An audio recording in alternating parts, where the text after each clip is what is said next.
Good afternoon, good evening to all of you. Very nice to see you here on a Friday afternoon. My name is Alexander Stubb, and I have the privilege of being the director here at the School of Transnational Governance. And I would like to warmly thank and welcome our discussants and panelists here today. You will know that this is an event which is jointly organized by the German Marshall Fund, by the EUI, in the identity and capacity of the Robert Schuman Centre and the School of Transnational Governance. And I'm very pleased to have Jakob and others here because we're very familiar to each other's work on Twitter, at least on a different, all in the past. He was probably the best source for factual information during COVID about vaccine distribution, and morbid things such as casualties and deaths and contagion and the rest of it. But we're not here to talk about that today. We're here to talk about European interests, what's needed to keep Europe together. And I'll be a fascinating listener on this because I'm also trying to figure out what's going on in the world and what European interests are. And of course, I think today we're talking about them in light of the war in Ukraine, so security, in light of energy and fiscal issues. With these words, warmly welcome, and the floor is all yours. The Florian is yours. This was really good, wasn't it? That was a really good one. Thank you, Alex. Thanks for kicking this off, and even on time. My name is Florian Eder. I'm a senior editor at Politico, and it's my great pleasure to moderate this event here. Let me briefly introduce my other panelists here on this. Sorry, I have to rearrange things a little bit. My other panelists have Jakob Kierkegaard, the author of the report that we're talking about and that we'll discuss in a minute. Maria de Merzis, who is from Bruegel, the think tank in Brussels, and both of us joined the School of Transnational Governance as part-time professors only last month, so this is also the first time to be here for me and for her in that capacity. And Jelena Jankic, who is also from the European University Institute, and a co-chair of the Global Citizenship Observatory there. So I think we have a nice and broad mix of expertise here around the table, and I'll be happy to facilitate the discussion. But I would ask Jakob, please, to kick it off and to give us some food for thought. Well, thank you very much, Florian, and thank you to all of you, and not least George, who's in the audience, who was kind enough to actually be present when this report was first written, because it may have my name on it, but it was actually also born out of a lot of discussions we had of an expert group that we had to put together, unfortunately, during COVID in a sort of fully virtual sense. So there's a lot more than me in it, if I can put it that way. But I think today is actually an interesting sort of scholarly exercise, because this report was written, right before the war in Ukraine began. So it's a sort of an example of what I guess Harold Macmillan used to say. What's the worst thing that can happen to statesmen? Well, they used to say it was events. And what's the worst thing that can happen to new scholarly reports? Well, it's also unforeseen events, maybe. So what I hope to do now is to just walk you briefly through the report, and then basically at the end of this very brief presentation tell you what I think is relevant in the report, or why it is still relevant in the world of today, where we obviously have large-scale interstate war in Europe once again. But conceptually, when we started this report, basically, what is a European interest and why is it relevant? The report was initially conceptualized as basically the starting point was sort of the traditional paradigm from international relations, that national interests are really sort of these indispensable interests that all countries have, and it has to do with self-preservation, obviously in sort of economic power, utility maximization, survival, and getting ahead in these interstate rivalry. But then the question is, what happens if you apply this type of logic to the EU?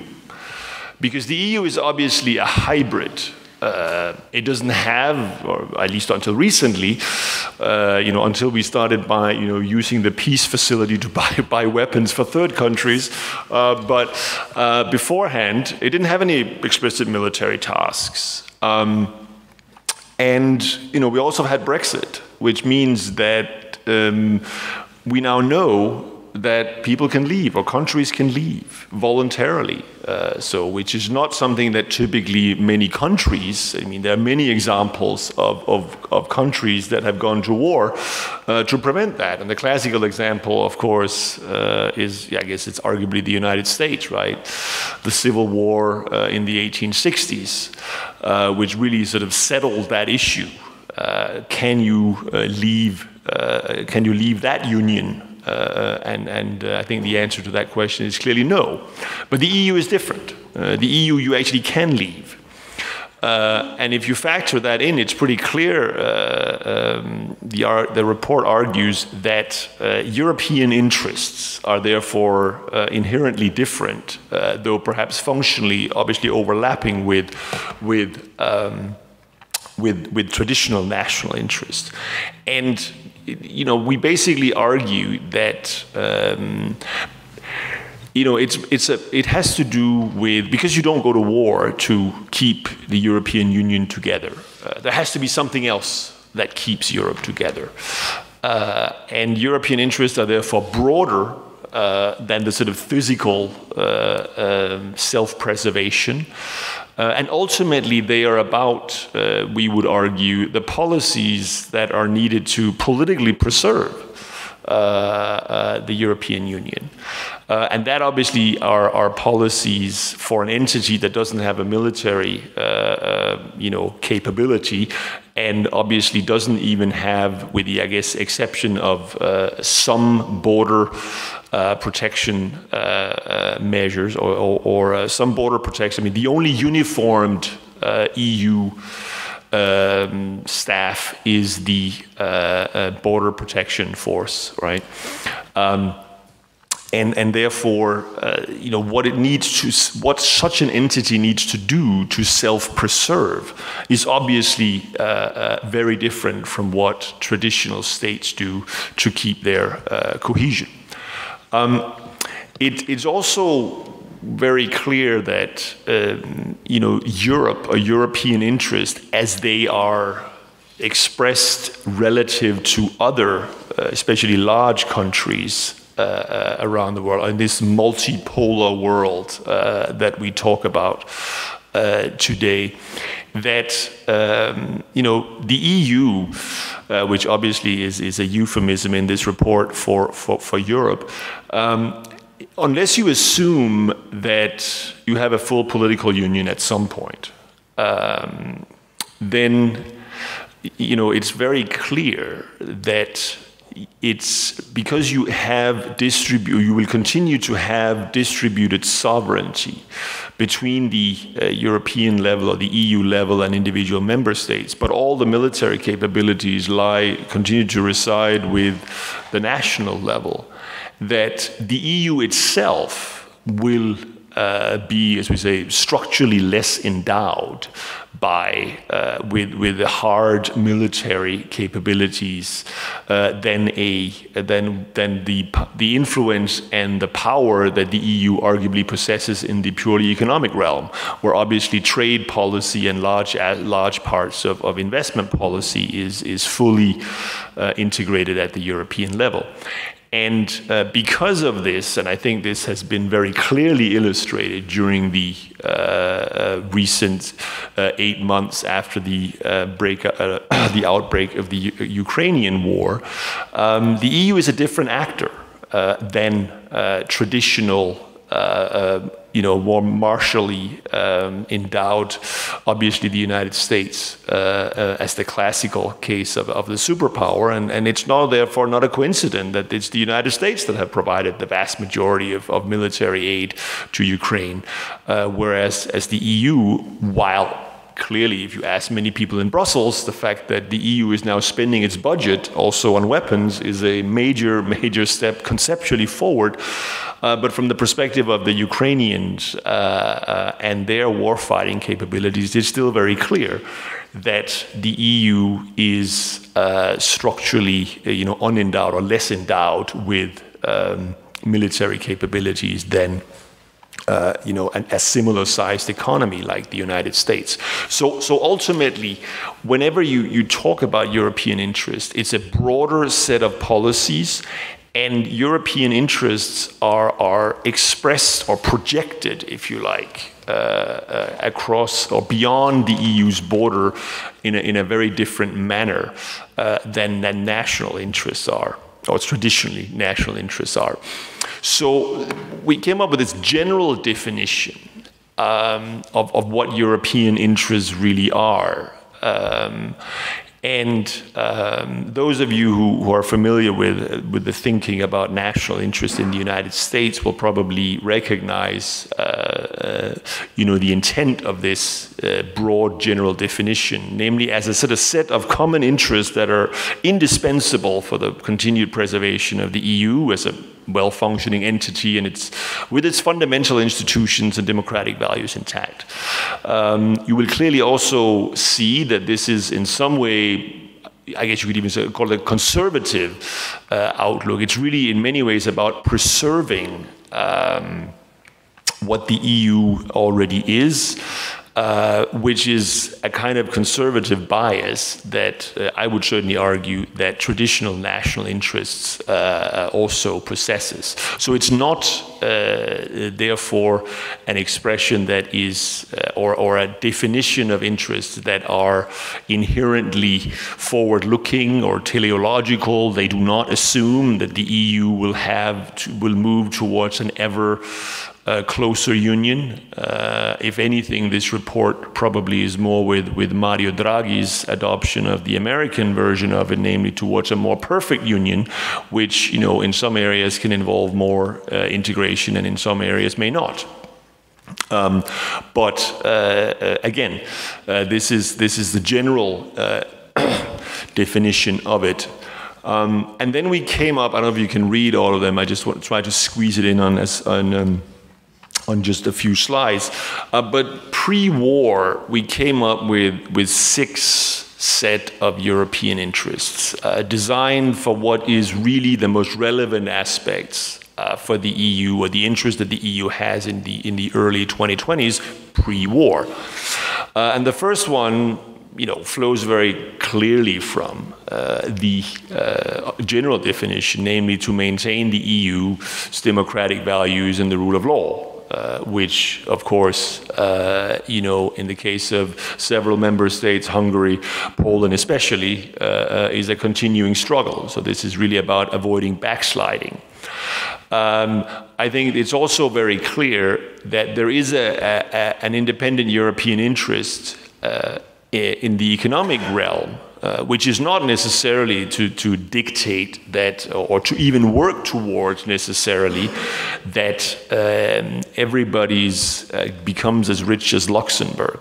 I don't think that's the idea here. The idea, though, on the other hand, is if you want to avoid, or if you want to ensure that the EU self-preserves, there clearly is an interest in maintaining, what we define as similar economic trajectories among EU members. It's about avoiding the deep idiosyncratic economic shocks, and obviously the Greek economic development from 2010 to 2015 is the kind of thing that clearly goes against European interest, because it clearly risks undermining cohesion. Then I think the report clearly makes the argument that we have seen it with the refugee emergency in 2014, 2015, that there is again, with the intent of maintaining internal cohesion, there is clearly an interest in upholding credibly and uniformly controlled EU external borders. because failure to do so, I think it's pretty clear, has the risk of, promoting national agendas and other types of policies by national governments that are clearly not only undermining, we saw this, we have seen this, to some degree you saw it during the pandemic as well, that risks undermining the internal market and other core EU institutions. I think we clearly would also argue that climate change leadership is necessary. And there, the argument is that climate change being an inherently, of course, global challenge, which makes it a challenge that it is patently obvious that even individual member states cannot solve either even in their own countries, but certainly not regionally or globally. But on the other hand, climate change is quite unique.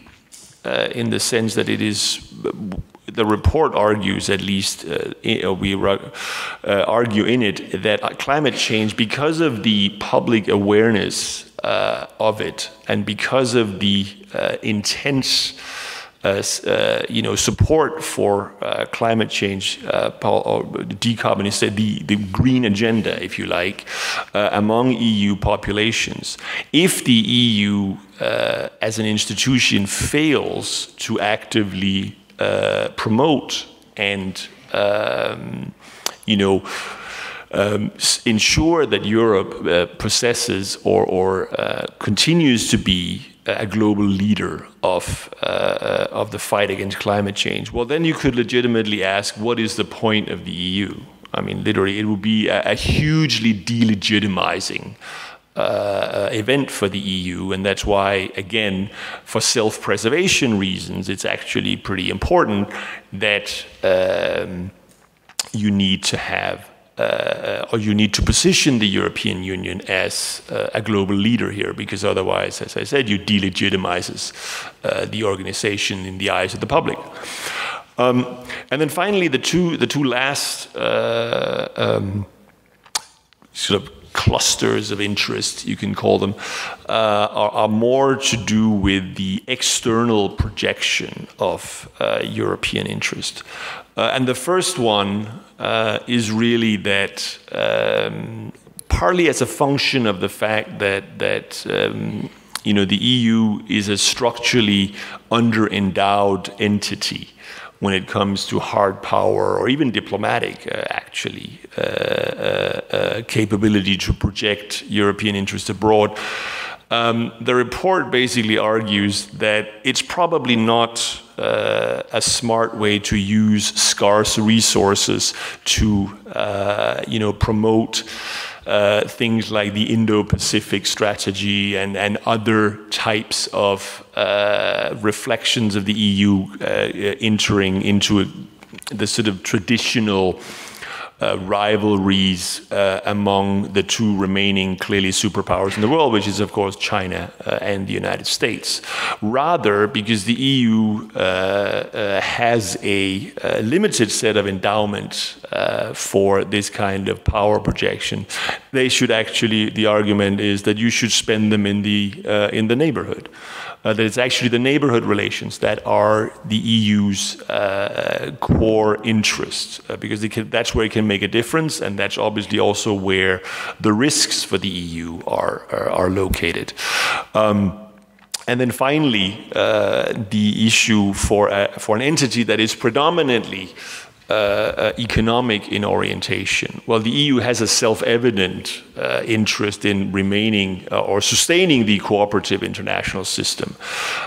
And the way to do that, we would argue in the long run, is to work predominantly with like-minded democracies, because they are ultimately most likely in the long run to share that view, that it is in their own interest to have a cooperative international system. So this was basically where we ended up before the war started. So then the question is any of this still relevant? And if so, which part of it? And we would argue that a lot of this is actually still relevant, that actually Ukraine fits in very nicely with a lot of these original six core European interests. Look, the Ukraine is clearly, a democratic neighbor, and so the EU has values, strategic interests that you cannot abandon because of that. And this has clearly been vindicated or has now been endorsed by the fact that the Ukraine is obviously a candidate country. And obviously the EU has a very clear physical interest in Ukraine, namely that if you listen to this kind of rhetoric that Russia comes up with, sort of neo-imperialist stuff, it is pretty clear. I would certainly argue that Ukraine would not be the last country to be attacked by Russia. So clearly. There is a self-preservation also for the EU, even though, of course, it is first and foremost increasingly so now, where we know that the overlap between EU and NATO memberships have increased significantly since the start of the war, clearly reflecting the depth of this physical threat that Russia poses. That's pretty clear. That's why Finland and Sweden decided to join NATO. And I think it's also, I would argue that the way the war is unfolding, although this is obviously something that we can discuss later, that we're at a stage where the frozen conflict scenario, I think, becomes increasingly unlikely, and I would even argue, and this is where it becomes relevant for the EU, that a frozen conflict scenario is probably going to be unacceptable to many EU publics, which may be in a contrast to because I actually don't believe that ultimately European publics are going to want to sue for peace to have cheaper gas. I actually think public opinion polls suggest the opposite.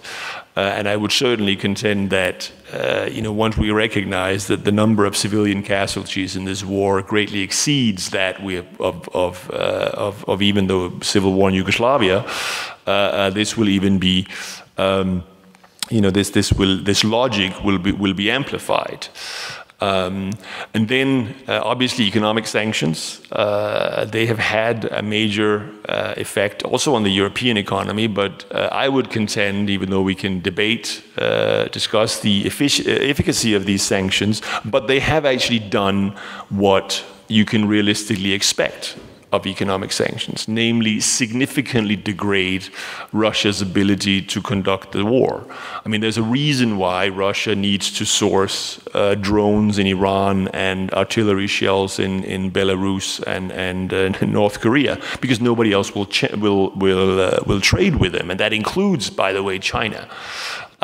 So these are actually quite effective, and of course the Russian counter sanctions, if you can put it that way, namely the cutoff on gas prices, well, they clearly have had a negative economic effect that we're living every day now. But I think on the other hand is also very clear, and this comes back to the European interest in it, namely that the relative price shock that we're seeing on natural gas or other fossil fuels right now as a result of this war is going to be a massive accelerator in the EU's own climate agenda. I certainly, for one, consider the probability that the EU will reach its 2030 goals as far higher today than they were before the war. And then if you shift to purely military issues, there has been, you can call it European strategic autonomy or call it whatever you want, but this question about how can Europe defend itself even in the absence of NATO or the United States. Well, we need to recognize that Ukraine today is certainly because it's mobilized, but Ukraine will also in the future continue to be, by a pretty sizable margin, in fact, the largest conventional armed forces in Europe. I mean, the Ukrainian army going forward is highly unlikely to be not multiple times bigger than the armies of Germany, France, or the UK.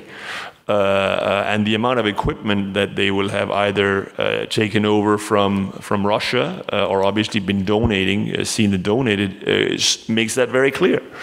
This is by a mile the strongest conventional army in the world, in Europe. So then the question, of course, becomes, with Ukraine as a member, does it solve the question of whether or not Europe can defend itself? And then finally, as I mentioned earlier, clearly the United States has been the entity that has provided the majority of the military aid to date. But there's also a very significant economic issue here. The ongoing one, the one that's relevant right now, of course, is the issue of macro-financial assistance, where I think it's fair to say that the European effort to date has been somewhat erratic. But right now, of course, we have this big fight over the announced or the promised or suggested 18 billion euros in long-term, never to be repaid, undoubtedly, loans for 2023 that is currently being blocked by a Hungarian veto, which takes us back to all the rule of law questions. But even assuming that situation is dealt with at the summits or the finance ministers and leaders in the month of December, there is in the longer run a much bigger issue, right? Because there's a lot of different numbers out there for what is the bill of Ukrainian reconstruction. If you look at just purely physical infrastructure, it's sort of right now about 140 billion euros, if you believe the Kiev School of Economics. Obviously, with the amount of cruise missiles and other stuff that is being launched against Ukrainian infrastructure, this rises by the day. The World Bank, which also includes the cost of rebuilding or reconstituting Ukraine's small and medium-sized businesses, decarbonization, etc. They have a number of about 350 billion. And then finally, the Ukrainian government itself articulated at the donors conference this summer this widely reported bill of $750 billion between now and 2032, when, according to the Ukrainian government's own plan, Ukraine should be fully rebuilt and fully decarbonized and basically ready to be competitive inside the EU. So, 750 billion is very clearly, a number that includes both public and private, Ukrainian and, foreign and domestic investments. So it's a sort of very big aggregate. So it's clearly likely that the ultimate bill is likely to be less than that. But it is also very clear that the ultimate bill is likely to be in hundreds of billions of euros. And it is also very clear, and this can definitely be said now that the Republicans have taken control of the House of Representatives, that the vast majority of that bill, not all of it, because I do believe that the other G7 countries are going to want, and other countries are going to want to contribute. But the vast majority of that bill, aka hundreds of billions of euros over, say, a 10-year period, will have to be financed by the European Union. There simply is no other way, and this report would certainly argue that this is in Europe's or the EU's core strategic interest to do that. But it is also very clear that the current MFF does not have provisions of that kind. So we will have to think about how that that bill will be paid, because I certainly do not believe that the 300 billion in frozen Russian central bank assets should be seized for this purpose for a whole host of reasons we can talk about. They may be pledged by Russia, by the way, as sort of war reparations in another name to Ukraine following a peace agreement once Russia has lost the war. But that's very different from actually the G7 or the major reserve currencies countries actually seizing them. But ultimately, this report would argue that the war in Ukraine will end up having significant long-term fiscal integration implications, because without that, you're simply not going to be able to successfully rebuild the Ukrainian economy, and therefore ultimately you will not be able to have a successful accession of the Ukraine to the EU, which I think this report will argue would be very much against the EU's core European interests. And I think, let me stop there. Thank you very much, Jakob, for that summary of the report and for that live last chapter of it that you just added to it when talking about why it is still relevant after, in the light of the war on Ukraine. We have about an hour to discuss the findings. I think you gave us a lot to talk about, from military and defense policy to economic questions and energy questions, and I think to questions of defining what your report does of European interests, so kind of what is at the core of being European also. And I think this is what this panel can discuss later, and we want to bring in all of you, not all of you, but who wants. I'll come back to that in about half an hour, and then we wrap it up here together, so you know more or less what we're going to talk about. I found one observation very interesting on your last slide, Jakob, that you said that once Ukraine will be a member or might be a member, Europe might finally be able to defend itself with the help of the Ukrainian army. Do you think that this, first question to you, that the war, it of course highlighted a deficiency of the European Union or a peculiar capability that it has not been able to defend itself in that dilemma of being an economic superpower and a hard power, and very weak on hard power. So do you think the war on Ukraine rather highlighted that and made it a desirable thing for Europe to develop better capabilities and be better in hard power, or is it rather the final acknowledgement that this will never happen? Well, I mean, I think it's, I guess the cop-out answer is it's too early to tell. But no, I think it's very clear that while, as I said, if you talk to the, European Commission and people that work intimately with the European budget, the fact that you're using the EU budget to buy weapons is a major conceptual shift. And it's sort of course, the fact that it comes from the quote-unquote peace facility tells you that, right? But I think, at the same time, of course, there are, two EU members, namely Sweden and Finland, that have taken, a very dramatic decision for both of these countries, having been neutral for, in the case of Sweden, centuries, and obviously in the case of Finland, forcibly so for many decades, to be now also a member of NATO. Which of course implies, because of NATO ultimately is an organization that relies on the US security guarantee. And so in that sense, the war has strengthened the, if you like, martial capabilities of the EU, but also of NATO.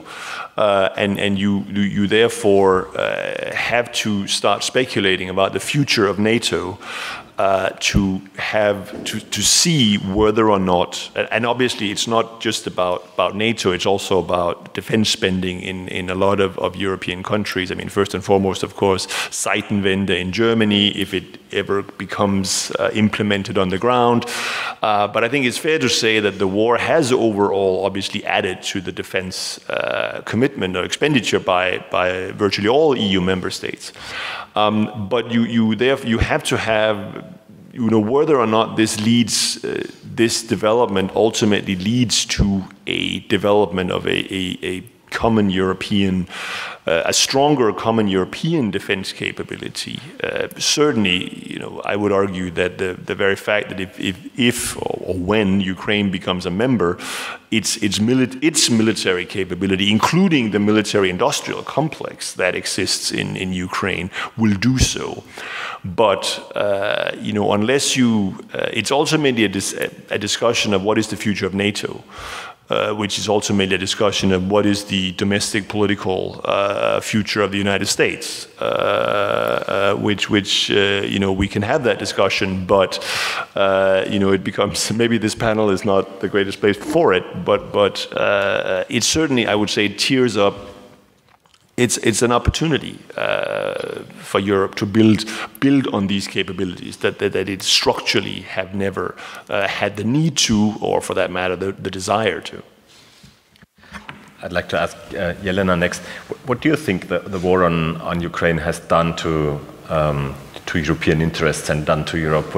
Is the European Union today a different one than it used to be in February? What's your take if you look at the report that Jakob presented to us? Thank you so much. This has been a fascinating report to read, and I've learned a lot. And for me, the notion of European interest is something very much rooted in questions of identity. And if we think about the European Union, we shouldn't forget that the EU is at the same time also a community of identity and a community of law. And this is where I think that Jakob's research essentially makes an important contribution, because this combination of identity and law has been central to the formation of the, let's say, political concept of, if you wish, European interest. Now, if you think about what the EU has been, so technically, if you look at the laws, it has evolved a little bit, but substantively it has remained the same. But I think the purpose of the EU has changed, and the future of the EU has changed. And I think that we have seen this in the context of the EU's approach towards enlargement, but also the greater neighborhood policy, etc., etc. Now, I'd like to ask, before perhaps continuing on the identity-related matters, one thing that I found fascinating, and which I would like Jakob to perhaps elaborate a little bit more, is that you said that you use the EU as a euphemism for Europe. So what would this EU or Europe as its equivalent entail? So where would be the borders of this EU? How would it look institutionally? And how would you see this European identity evolving as a consequence of the Ukraine conflict? No, that's a very good question, obviously. No, I mean, I think to start with the easy one is the reason that there is in the report an overlap, between Europe, or essentially an equation of Europe with the EU, is that this is about a report about European interests, and in order to have interests, or at least be able to utilize them or act on them, you need to have a capacity to act. And Europe, the European actor that can do that is overwhelmingly the EU. So that's why the EU was this sort of change agent, if you can use that expression, or the actor that expresses and acts on European interests. But I think that very clearly, I would argue that the war has meant that while if you ask people a year ago, would Ukraine ever become a member of the EU? I think most people, myself included, would have said, you know, well, probably not, right? I mean, this was a very poor, deeply corrupt country. But now it is a country that has clearly, and I would argue, and I just made that point, I mean, you know, when the Ukrainians argued that they're fighting also to protect the freedom of the rest of Europe, I actually think it's true. I mean, I think there's no doubt that Russia's territorial expansion, you know, would go beyond Ukraine. And obviously, if you do that, then yes, that's why, you know, they have. This is part of the reason why they have gotten candidate status, and I think ultimately, therefore, they will, in the identity, they will. Or Ukraine becomes part of a European identity as a result of this war. Also, clearly, you know, we've had, I mean, you know, one of these striking, not necessarily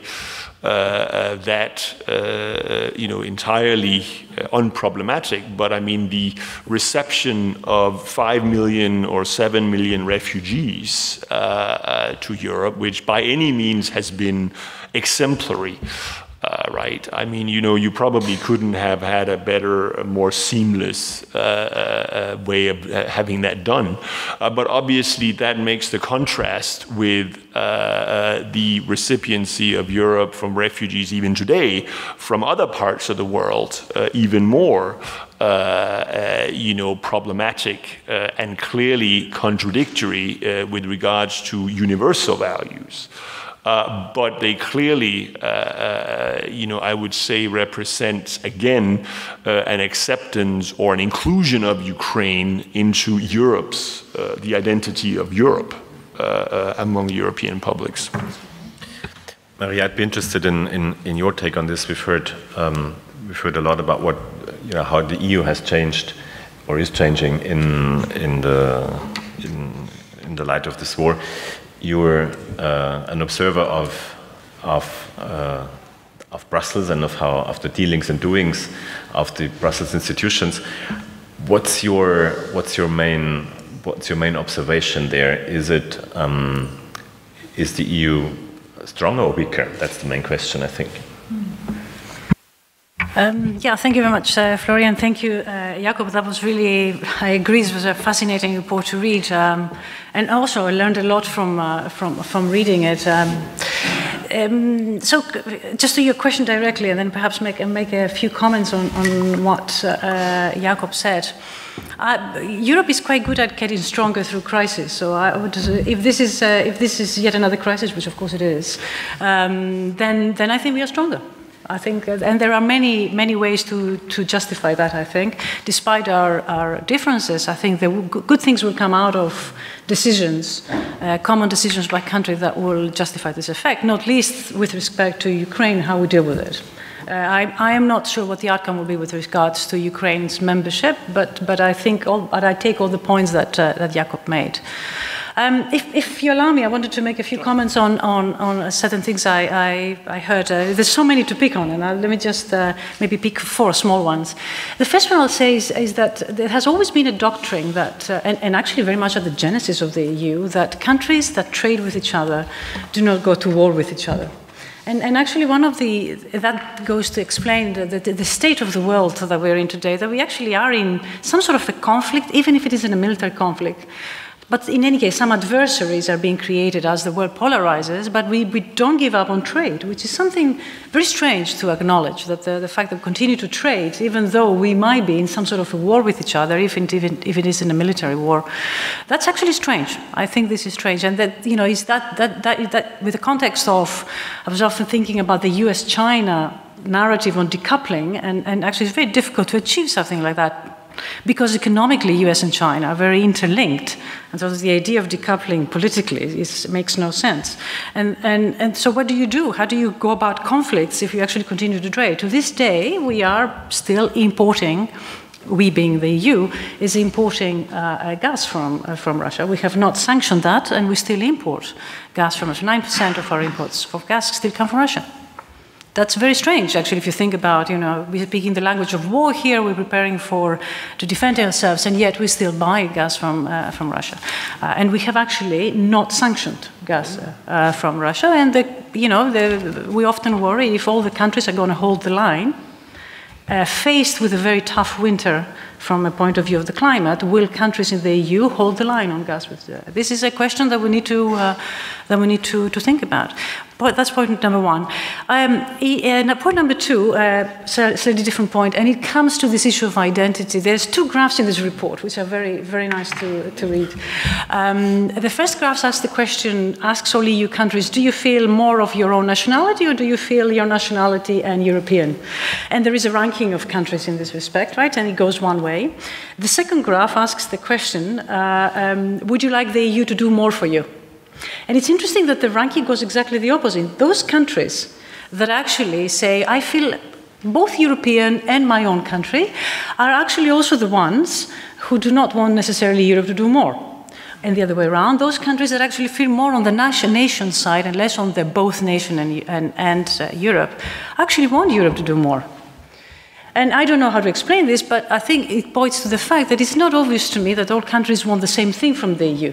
So when you are trying to define European interests, do we understand national interests before we aggregate them up? It seems to me that there are countries coming into the EU for very different reasons.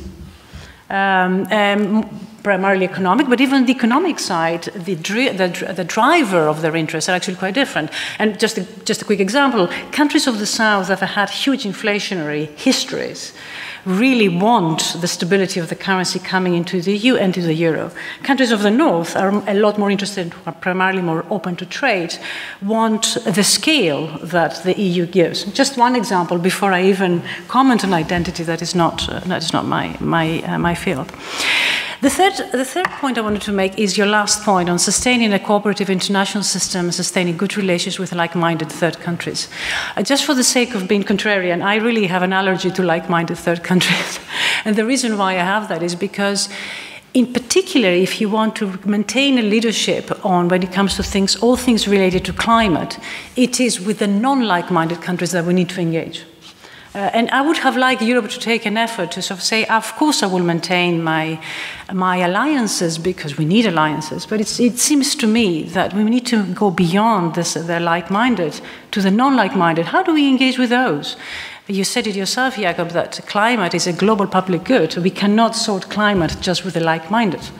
And even the narrative of creating big scale of countries in order to bully the rest to do what we want them to do, to me that doesn't render itself conducive to actually solving the big public goods, primarily climate, that I really worry about. How do we engage with countries that think slightly different than us, or maybe very different from us, and achieve global public goods? And then one last good on Ukraine, and I think we'll come back to energy, but if I may stop with one last thing. You gave us all the numbers. Actually, I had all the numbers on the reconstruction of Ukraine, and there's so many different numbers. The smallest number you gave us is the 130 billion, and the bigger is 750 billion. Now, you might wonder, are these small numbers or are the big numbers? I just want to give you one number for scale. The GDP of Ukraine before the war was 200 billion.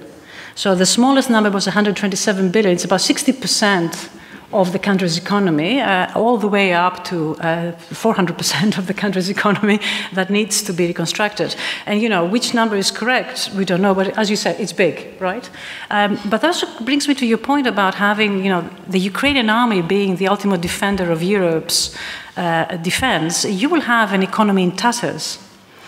Coming out. Can you really sustain an army while you're having an economy that is in tatters? I think that will be, so, are you sure we really solve our defense problem by simply bringing Ukraine in simply because they have an army that is big when the economy is in tatters? Thank you. Coming back to the economy and to energy in a minute, just one question on one of your points. Maria, you talked about the 6 European interests, sustaining a cooperative international system, which I would translate as being a part of the West, probably in shorter terms. So I wouldn't share your issue with it. But my question is: do you sense that Europe has become a bit self-sufficient and has given up the the joy of trading and of engaging with others. I'm just thinking about the commentaries about Chancellor Scholz's trip to China the other week, last week, but there was a lot of criticism that he even goes, which I found somehow interesting. But is that your assessment, that we're becoming a bit too self-content and not engaging enough with the world?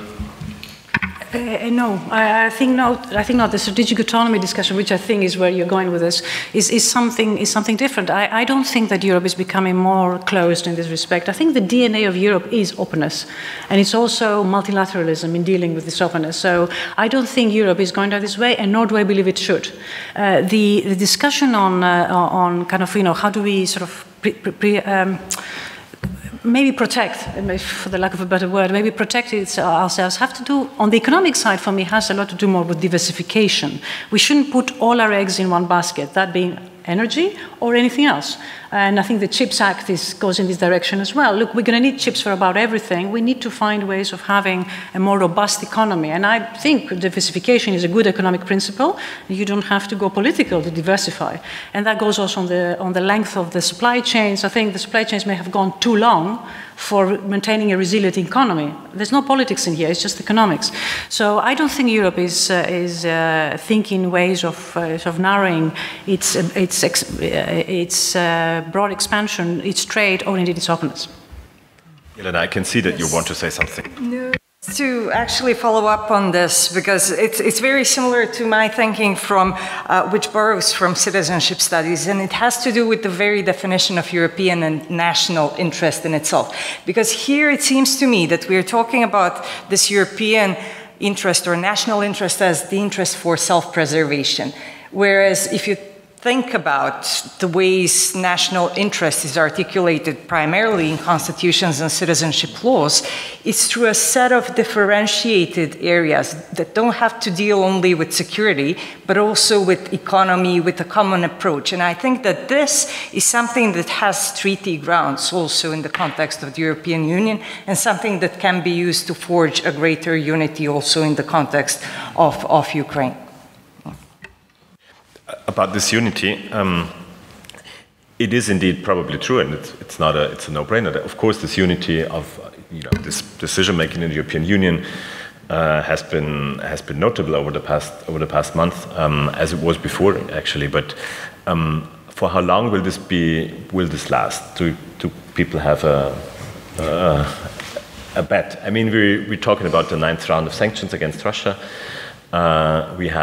We see that some governments who are even, in principle or even more than in principle, open to sanction for another round of sanctions, say that they've run out of options, more or less.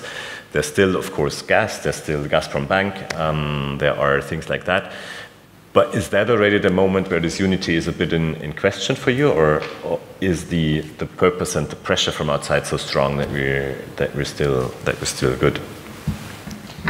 I mean, as I said, I think, we can obviously debate.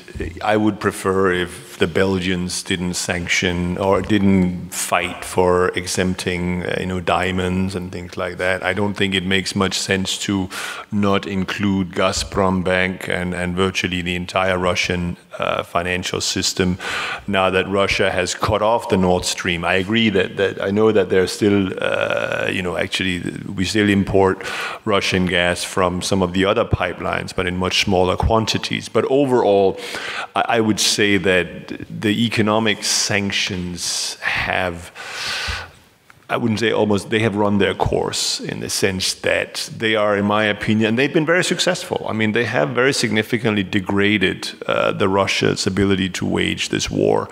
Of course, you might say, well, we need to crush the Russian economy. That would really expedite the end. But I personally think that doing so takes us back to this debate about, we probably could do more, but then the damage to our own economies would be commensurably larger. But I think where we are now on the issue of unity, as I mentioned earlier, it's not a big deal for me whether we agree to a 9th round of packet of sanctions or not, but it is a really, really big deal whether or not the EU can agree on having a regularized monthly release of the 18 billion in macro financial assistance during 2023. And that's where the unity is needed, and that's obviously where the Hungarians, Orban wants his money. I mean, that's really what it comes down to, and that's the unity we need. Sanctions, as I said, it's a secondary issue at this point, I think. That's a good reminder of the fact that the EU membership is not equal for some it's more transactionary than for others. Let me put it like that. Maria, this is probably something you have a lot to say on. But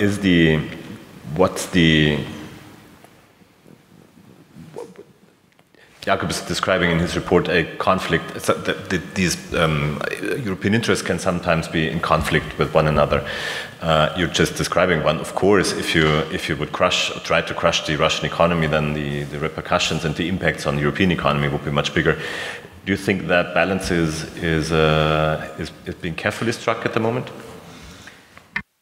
Yeah, I mean, I think we actually recently looked at the impact on the Russian economy all the way till let's say the end of August, and end of August is important because it's at the time that I think the Russians started releasing a lot less data, so we can no longer rely on the data that's coming out of Russia.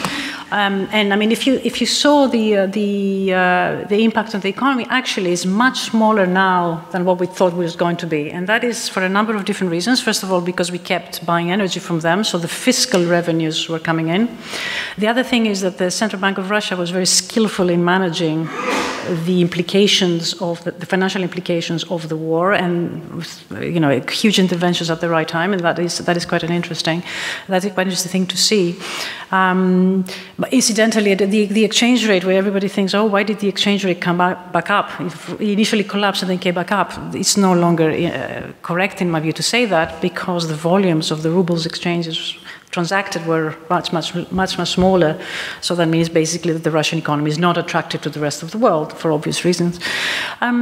But I think I wouldn't use the word crushed, because that is just not what we've seen so far, simply because the revenues on the fiscal side have been very successful all the way up till the end of summer.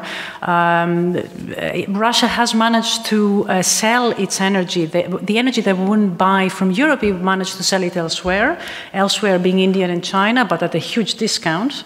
The Chinese have managed to negotiate much better prices on these than the ones the Europeans were paying.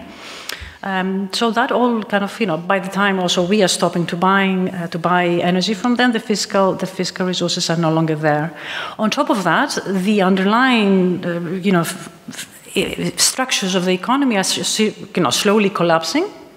And these voluntary sanctions, and of which there are many companies that actually left Russia, means, and they will not come back, that basically means that the fiber of the economy is no longer there.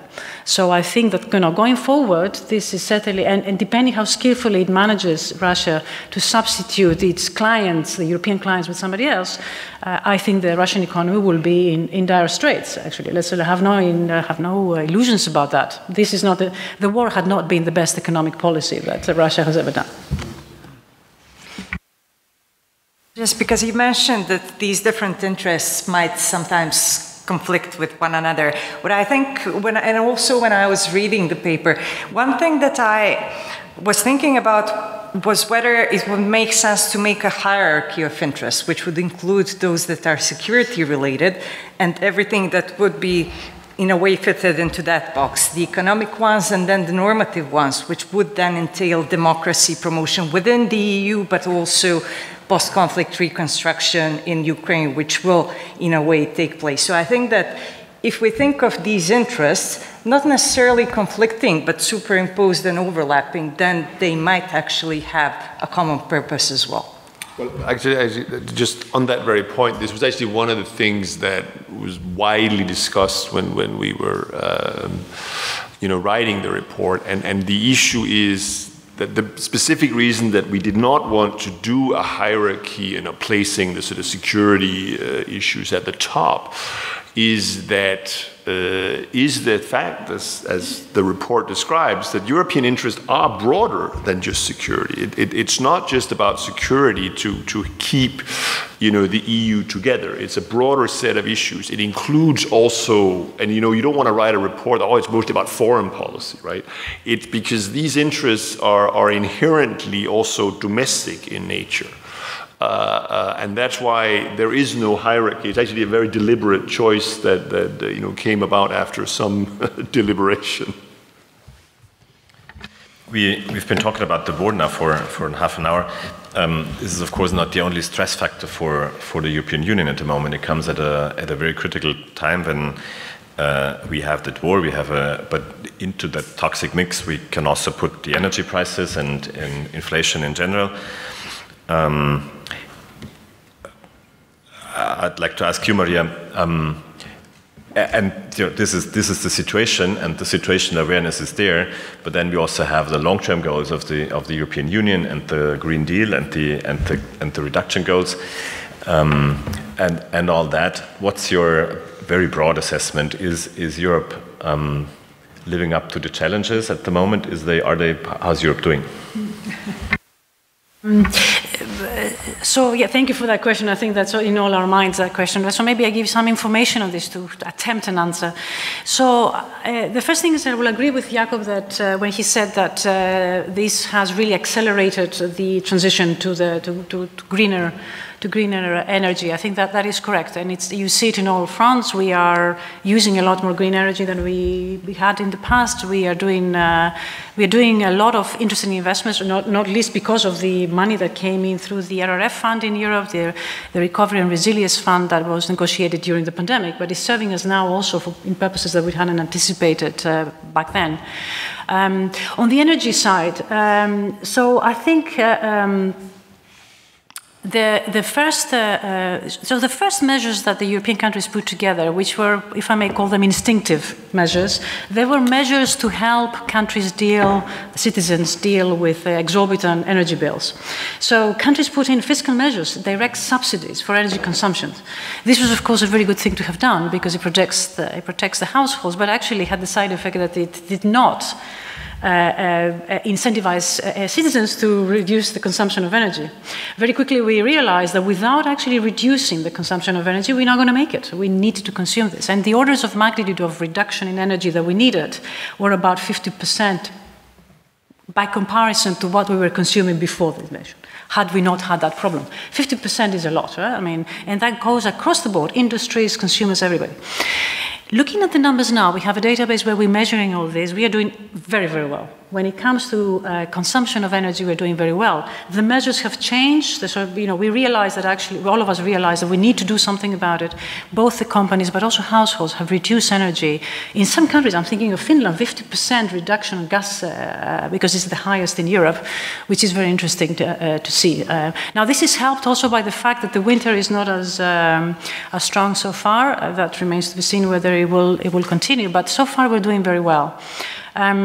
Interesting, and that it's important to understand that the energy problem that we've seen is not only the result of the war. Other things have happened that have gone in the wrong direction, and that is our nuclear capacity has been seriously deterred, in France particularly, which is one of the biggest suppliers of energy, because of maintenance problems. We're not producing enough nuclear energy. Actually, the biggest reduction in energy consumption comes from the reduction in the nuclear consumption. Paradoxically, because you would have thought we would be using more nuclear to sort of meet up the demands, but actually the biggest reduction is there. The second reduction comes from reduction in hydro, and that comes from the very bad summer. We had serious droughts, and therefore our ability to generate hydropower has also been severely damaged. So these were actually, if you like, they made the problem much bigger. Unfortunately, gas we consume more than what we consumed before. We would have thought this is not the case given prices, but we are consuming more, and it comes from the fact that we're doing it through LNG. So, you know, on the whole, however, we have reduced energy consumption. This is good news. However, and this is important to realize that this winter is probably better catered by the fact that we have managed to replenish our gas storages. We bought LNG, and also China was not operating because China is in a zero-COVID policy. Next year, we won't have Russian gas, so therefore the global supply constraints on gas will be obvious to us. And of course, China is probably going to open up. So I think this year is probably well covered, but next year. So I think it's important to brace ourselves for a second bumpy ride. So we'll have another winter of saving energy. I'd like, yeah, you go first. No, I mean, but I would just say that, I mean, I basically agree with pretty much everything that Maria said, but I mean, I guess I take a slightly more optimistic view of also next winter, right? Because I think, you know, ultimately, you know, if you just look at gas forward markets, right, forward curves are flat. They're not pricing in higher energy prices, LNG prices next year, which basically means that that's the market's opinion. And, you know, obviously we can come up with all sorts of scenarios for why the markets must be wrong, but there is this sort of assumption, I sometimes feel, that, oh, next, you know, okay, we'll somehow muddle through this winter, but next winter it's going to be much worse. But the reality is also, I mean, the first floating German LNG terminal in Wilhelmshaven was less than 200 days it took to build it. That's pretty impressive. Yeah. I mean, if you'd asked people last summer, can you have this done before the end of November? People said, are you crazy? So you know, I think not only, and this is, I think, also important, not only have we actually, as Maria said, you know, managed to reduce energy consumption, certainly both household, but certainly also industrials sector, but aggregate output has actually not decreased. It's pretty flat. And that's the really impressive part, that we're using so much less gas than to produce the same aggregate level output. Now, I know there's a lot of stories out there about demand destructions and ammonia producers shutting down and all of that. And, you know, if you're a CEO of major German chemical companies, you know, this is the worst crisis that would ever happen, right? But, you know, the reality is that the sky hasn't fallen. And I think it's important to recognize that with the fact, if we believe forward markets, if we believe that gas prices will not rise more than they are now, that is, yes, it's a 5-time roughly increase from the level of early 2021. So it's a massive relative price shock, but it's not scarcity, it's not anything else. And I think importantly, for many industrial users, it's not necessarily an overall production cost increase that is much bigger than that which these companies would have suffered had they, or when they have to buy their emission trading permits at current prices. So basically, this is the gist of my argument, is that when these companies run around and say the sky is falling, they're just looking for a bailout. Literally, they're just looking for a bailout. Because the reality is that their business models would have been undermined by the update to the ETS and the fact that they would no longer get free permits within the next 3 to 5 years. Now they have to do it faster, sure. It hurts, there's no doubt about it. But it's not the end of the world. It's an acceleration of an impact from the climate change that we have all agreed on. And obviously that they wouldn't get a bailout in order to achieve. Fascinating argument. Keep that in mind. I have one question one question for Elena, and then I would like to come to you, and I will start with Alex, who already raised his hands to make a point about Finland, I think. Well, you don't have to, I just saw you. That new approach to saving energy and spending energy that probably all of us know from your friends and family. Does that have is there an element of of sticking together, of identity, of now we're all in one boat, so to say. To that, you think that can be an element of identity building as a community?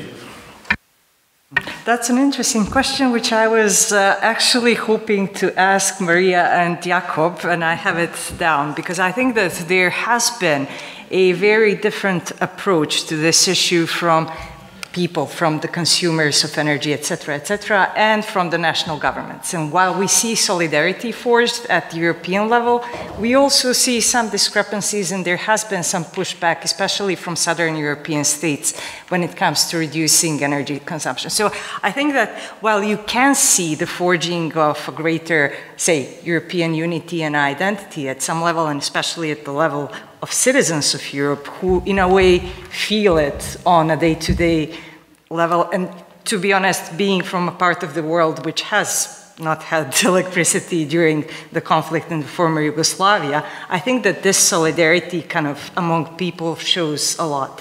Now, at the level of national governments, I think it's a slightly different story. And this is where I think national interests in a way, are unable to forge together into a European interest. So this is, for me, a story of perhaps a unifying moment being, in a way, not used to its best potential.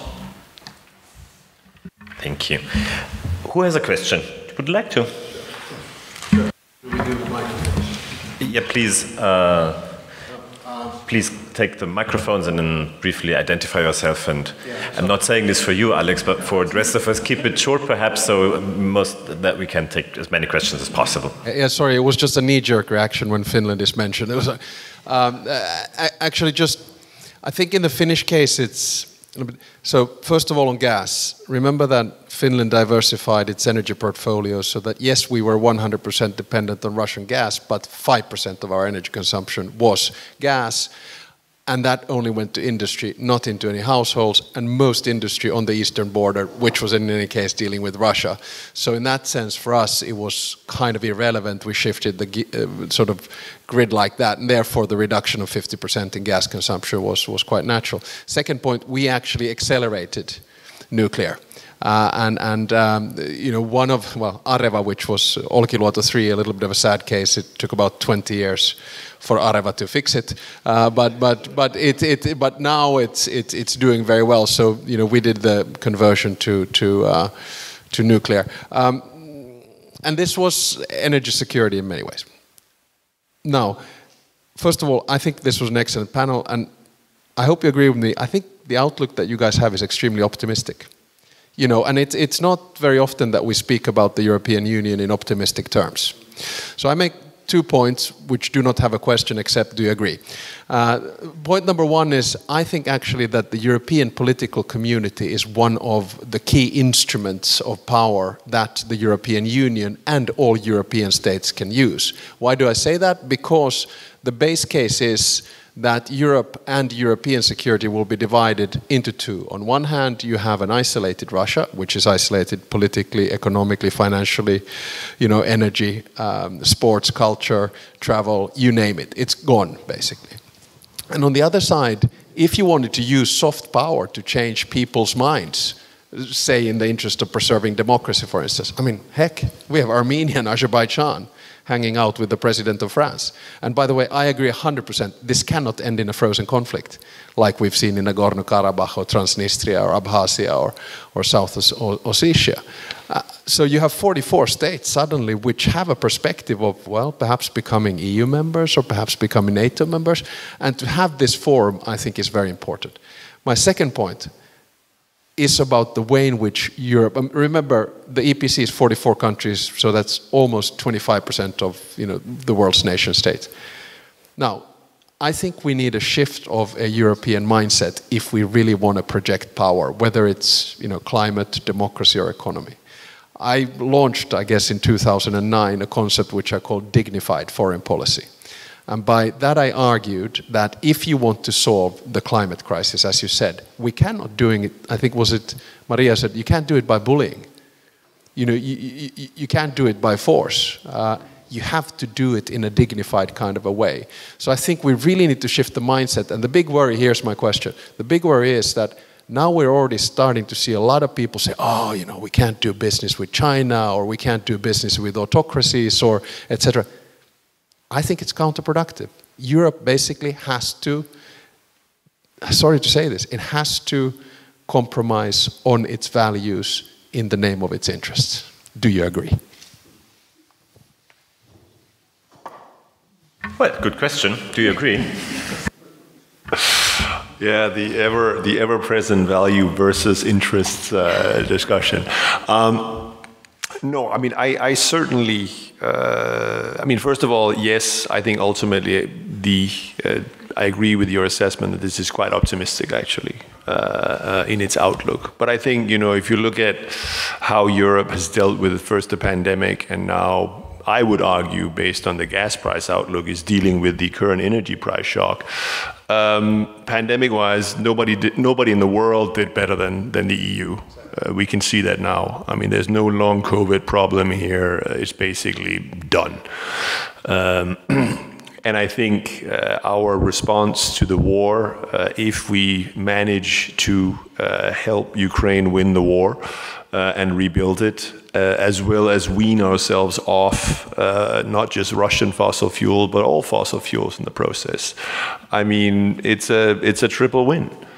But I think while we should certainly continue to trade with autocracies, and there is actually in the report a couple of paragraphs on this issue, that it's not, you know, this is not an endorsement of you know, the policies of the Trump and Biden administrations on this issue.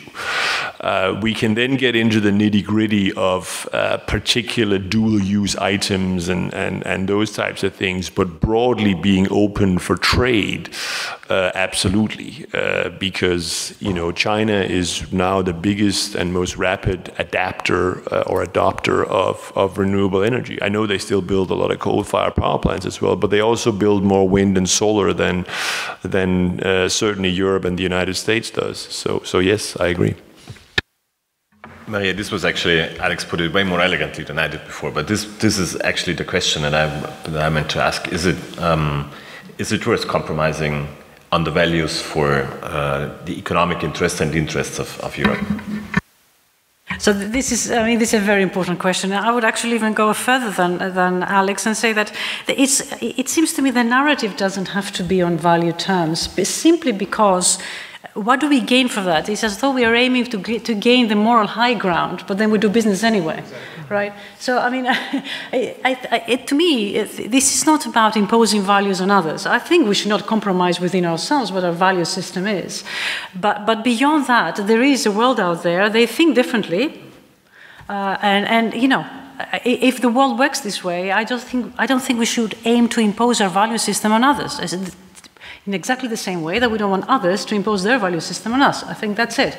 Now, I will have a lot more problems if the EU did not have an agreed system of values. That I will find a lot more difficult to live with, because we are doing a lot more than just trading. But when it comes to the rest of the world, I think we need to have a completely different narrative from the like-minded, which goes in this direction, and with this idea that, you know, we can do it alone and we can do it better. I just simply don't think we can. On Alex's EPC, the European Political Community issue, I think I agree with you. This is a very good way of doing it, but with one proviso, and George will know about this. We discussed this very extensively when we met back in Hydra a few months ago. Is it a substitute for enlargement? No. Well, there's different views out there.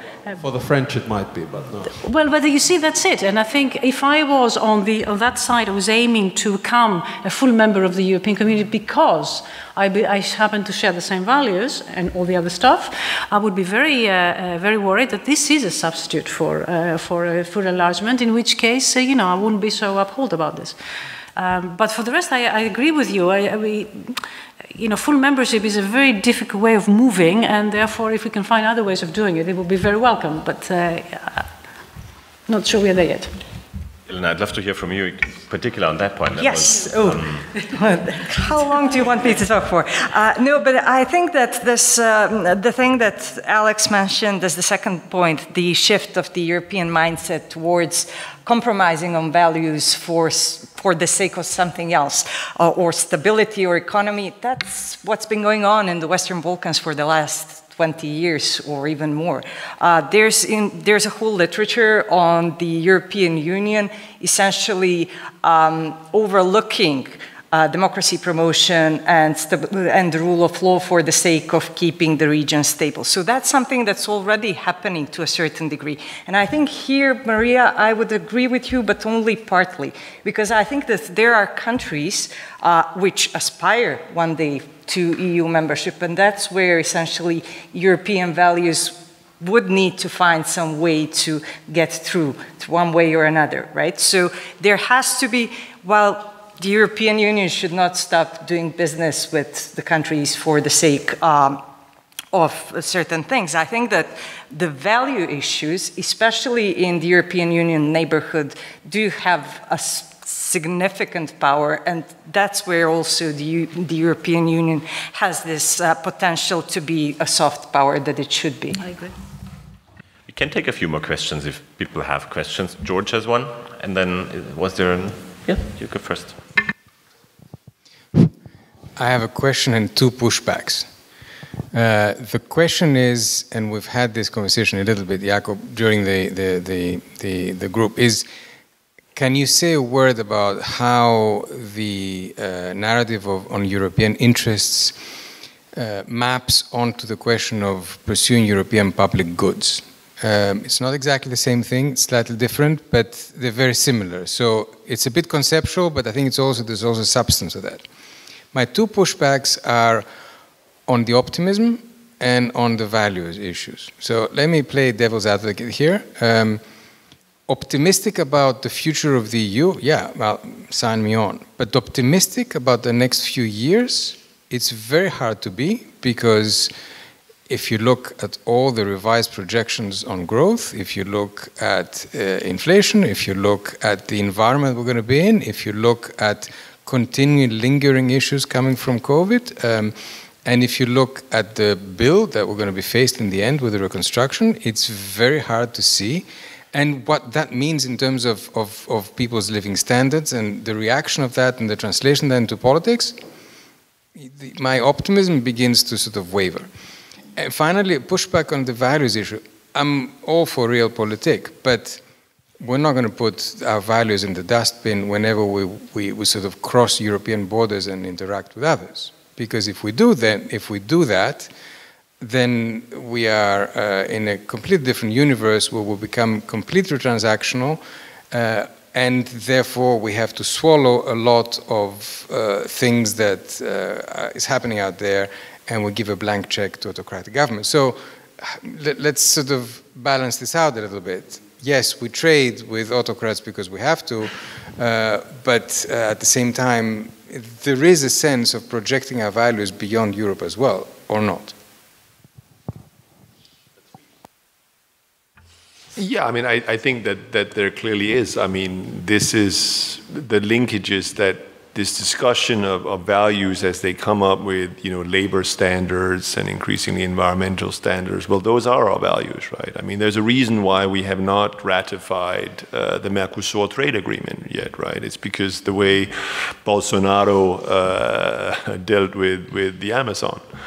Maybe that will change, but I think that's a very clear reflection of our values. And again, I mean, on your optimism, if I can push back on the pushback, so to speak, because I actually know, but I think it actually is important to not necessarily to be optimistic for being optimistic, but when you look out on inflation, for instance, right? I mean, I certainly take the view that it is still overwhelmingly derived from the energy price shock, which will dissipate over the course of the next 6 to 9 months.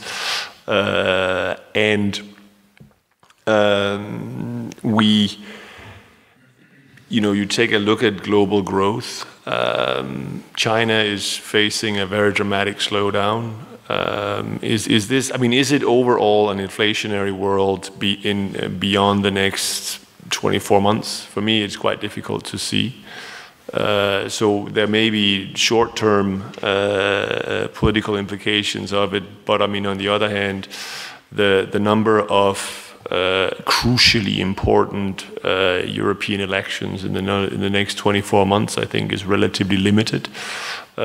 So my view would be that, and by the way, I say this in Italy, where obviously 24 months is a long time for any government, but my bet would be against elections even here. So I don't think, therefore, the spillover of the current situation into the body politics will be necessarily very high. We just saw the U.S. midterm elections. It actually turned out that things like abortion and a bunch of other things was more important than the inflation numbers, I would contend. So I think, therefore, that there is still a reason to be optimistic. Just one. No, you go first. So on the outlook, George, and if our horizon is at 24 months, which is I said, then I'm pessimistic. If it's beyond 24 months, I think I'm optimistic. But I think that's what you said too. So I think that's basically, I think there's a bumpy ride in the next early business cycle. But after that, of course, it's predominantly energy. Some of it will have actually become entrenched. But I think we can manage that. So in that respect, yes. On the value systems, it's a very tough question. We tend to think of value system. We think of value system in a binary sense, good, bad, right? But actually, we act on values in a continuum. There's certain things we will accept, and then beyond a certain threshold, we don't accept them. So, I mean, just to give concrete examples, I would not have agreed on a World Cup in the Arab Peninsula. I think that was a mistake. And we are seeing it now with the way that journalists are being treated. So if you ask me, is this violating your values? Sure, no. But when it comes to global public goods, including peace, we have to think differently. Otherwise, how are we ever going to achieve peace and climate and all this stuff? It's just, I find it very difficult to sit around the table, antagonize the Chinese on certain issues on human rights, on labor rights, and then ask them to comply on our agenda on the climate. This is just not realistic in my view. And therefore, that of course comes with the thinking on values, which is not binary, but a lot more in continuum, and live with that. I think that's the pragmatic, what I would call pragmatic, without having to compromise my values, but a pragmatic approach to it. If I can I think what both Maria and George and perhaps also Jakob were talking about as the prospects were some sort of cautious optimism for the future, because we have to understand, we have to believe that things will be better, but we have to be also realistic of the implications and of the war on Europe. Now, we've talked a lot about values here, and I guess that there are different ways to understand them. So, are we talking about values in the sense of the EU's treaties, or are we speaking about broader values that are outside the scope of what the EU actually is? Because I think that there is a difference in the ways in which the EU projects these kind of values externally when it comes to those that are enshrined in the European treaties and those that are broadly more normative. So I think that this is also the difference when you speak about striking a deal with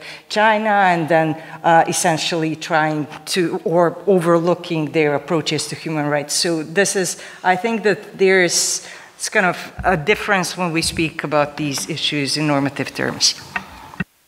As we are already running out of time, I would wrap it up here and invite you all, for all those questions that haven't been asked yet, to approach the panelists here bilaterally and hang around for a little while. This is what we're going to have next door. I just would like to ask all of you one last very simple question of your takeaway from the discussion and from this evening. So, what have you learned? Starting with you, Jelena. I have learned a lot, and I have learned that the question of European and national interest is far more complex than what we assume it to be, that it's not about the external projection of power, but it's also about the questions of European identity, what the EU is, and how it will evolve in the future. And I'm very grateful to have had the opportunity to participate in this panel. The same. The same end. The same end. If I may add, oh, no, not the but. No. And if I may add a wish, because it really is. I mean, more as a citizen, actually, that I think the European project was a project of peace, and I would like us to maintain that and strive for peace more than anything else, because without peace, everything is secondary and third, and so that. Well, I mean, I actually had my own, you may recall at the beginning of my talk when I said the question was whether this report held up to the events that have occurred since it was written, aka Ukraine. And I think, I take away from this discussion that at least partially it does so, that actually it can be the foundation or the basis of discussion also of these kinds of shocks. And then, I guess I take away a certain optimism still about the European project from, obviously, since I wrote the report, that's my own view, but I mean, I come away with it that it's, shared by at least some other Europeans. Thank you. And mine is actually the same, with the hope that, of course, it can be the starting point for, or it can be fostering more unity in European and acknowledgement of European interests.